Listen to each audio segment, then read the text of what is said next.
అందరూ ఎలా ఉన్నారు? Welcome back to my channel Sharon stories. మీరు కనుక నన్ను ఫస్ట్ టైం చూస్తున్నట్లయితే నా పేరు Sharon Madasu. Basically I'm from Hyderabad. నేను మాస్టర్స్ చేయడానికి కెనడా మూవ్ అయ్యాను. నా మాస్టర్స్ అయితే కంప్లీట్ అయిపోయింది. నా I'm on post graduation work permit. నేను mostly Canada related blogs, student related blogs చేస్తూ ఉంటాను. మీరు కనుక అవి చూడాలి అనుకుంటే నా ఛానల్కి తప్పకుండా సబ్స్క్రైబ్ చేసుకోండి. అండ్ నా ఛానల్లో ఇంకా చాలా వీడియోస్ ఉన్నాయి, వాటిని కూడా చూసేయండి. ఈ వీడియో వచ్చేసి కెనడా రావాలి అనుకుంటున్న వాళ్ళకి యూజ్ అవుతుంది. మనము పాస్ట్ ఫ్యూ మంత్స్ గా కొన్ని అప్డేట్స్ వింటూ ఉన్నాము ఐఆర్సీసీ నుంచి. సో రీసెంట్ గా వచ్చిన అప్డేట్స్ మీద వీడియో చేయండి అని చెప్పి చాలా మంది మెసేజ్ చేశారు. సో నేను కొంచెం ఇన్ఫర్మేషన్ గ్యాదర్ చేసి రీసెర్చ్ చేసిన ఇన్ఫర్మేషన్ ని మీతో షేర్ చేసుకుందాం అని చెప్పి ఈ వీడియోని అయితే చేస్తున్నా. నేను చెప్పిందల్లా కరెక్ట్ అని నేను చెప్పను. I provide the links in the description box. మీరు కావాలి అంటే మీరు కూడా రీసెర్చ్ చేసి చూసుకోండి. అండ్ ఆల్సో ఎవరికైనా మోర్ ఇన్ఫర్మేషన్ తెలుసుంటే మాత్రం కింద కామెంట్ సెక్షన్ లో కామెంట్ చేయండి, సో దట్ పక్కన వాళ్ళకి హెల్ప్ అవుతుంది కదా. సో లేట్ చేయకుండా let's get in to the video. So first వచ్చేసి క్యాప్ ఆన్ ఇంటర్నేషనల్ స్టూడెంట్స్. అసలు ఈ క్యాప్ అనేది ఎందుకు పెట్టారు అనేది మనందరికీ తెలుసు, తెలియని వాళ్ళ కోసం చెప్తున్నాను.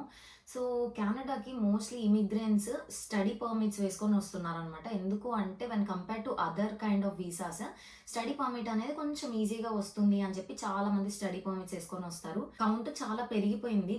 ఇంకా other issues like housing crisis కానీ, లేకపోతే జాబ్స్ లేకపోవడం, ప్రతిదీ ఎక్స్పెన్సివ్ అయిపోయింది ఇలా. సో వీళ్ళు ఏం చేస్తున్నారు అంటే ఇవన్నిటి కంట్రోల్ చేయడం కోసం ఎక్కడికక్కడ ఇమిగ్రెంట్స్ని తగ్గియాలి అని చెప్పి అనుకున్నారు.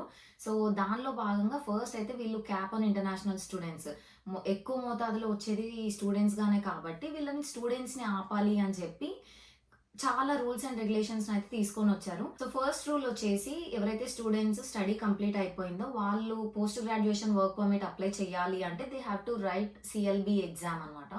సో మాస్టర్ స్టూడెంట్స్ ఏంటి అంటే సిఎల్బిలో 7 స్కోర్ తెచ్చుకోవాలి. అండ్ మామూలుగా పీజీ డిప్లొమా కానీ సర్టిఫికేషన్ కోర్సెస్ వీళ్ళు చేసే వాళ్ళు ఏంటి అంటే సిఎల్బి 5 స్కోర్ అనేది తెచ్చుకోవాలి అని చెప్పి రీసెంట్గా రిలీజ్ చేశారు. సో సెకండ్ రూల్ వచ్చేసి వర్క్ పర్మిట్స్ అనమాట.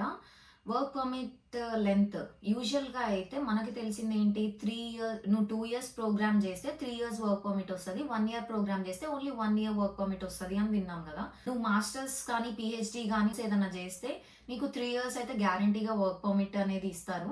బట్ డిగ్రీ లైక్ డిప్లొమా కానీ, పోస్ట్ గ్రాడ్యుయేషన్ డిప్లొమా కానీ, సర్టిఫికేషన్స్, కోఆప్ ప్రోగ్రామ్స్ ఇలాంటివి చేసిన వాళ్ళకి ఏంటి అంటే ఇన్ డిమాండ్ జాబ్స్ బేస్ చేసుకొని ఇంకా 3 years ఇస్తారనమాట. లేదు అంటే 1 or 2 years మాత్రమే ఇస్తాము అన్నట్లుగా రూల్ అయితే పాస్ చేశారు.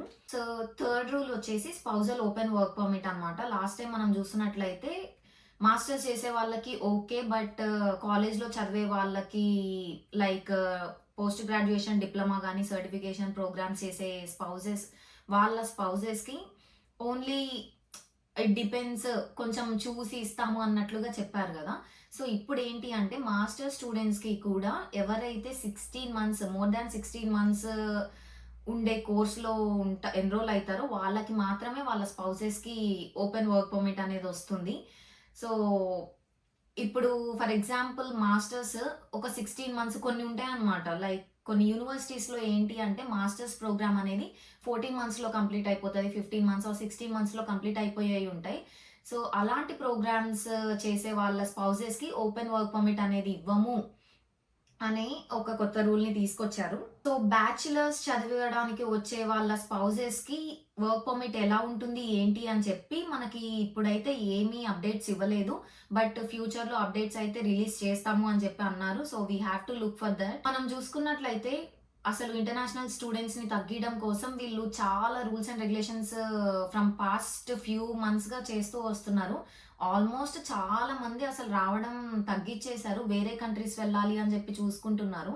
నేను రీసెంట్గా ఒక వెబ్సైట్లో చదివిన దాని ప్రకారం 45% డ్రాప్ ఇన్ స్టూడెంట్ ఎన్రోల్మెంట్ అనమాట. వీళ్ళు ప్రీవియస్గా చెప్పినట్లు క్యాప్ ఆన్ ఇమిగ్రెంట్స్ అనేది 2026 వరకు కంటిన్యూ చేస్తారు.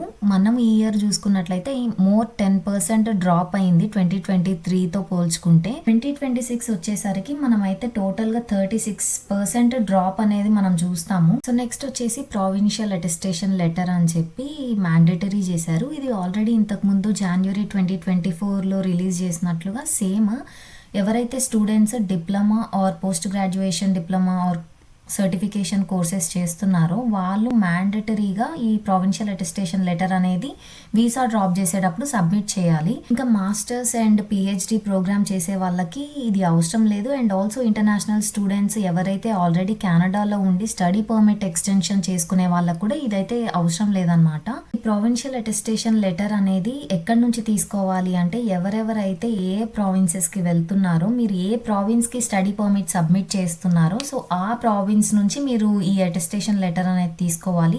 ఈ వీడియోని తప్పకుండా మీ ఫ్రెండ్స్ అండ్ ఫ్యామిలీస్తో షేర్ చేయండి. ఎవరైతే కెనడా రావాలి అనుకున్నారో వాళ్ళకి చాలా యూస్ఫుల్ అవుతుంది.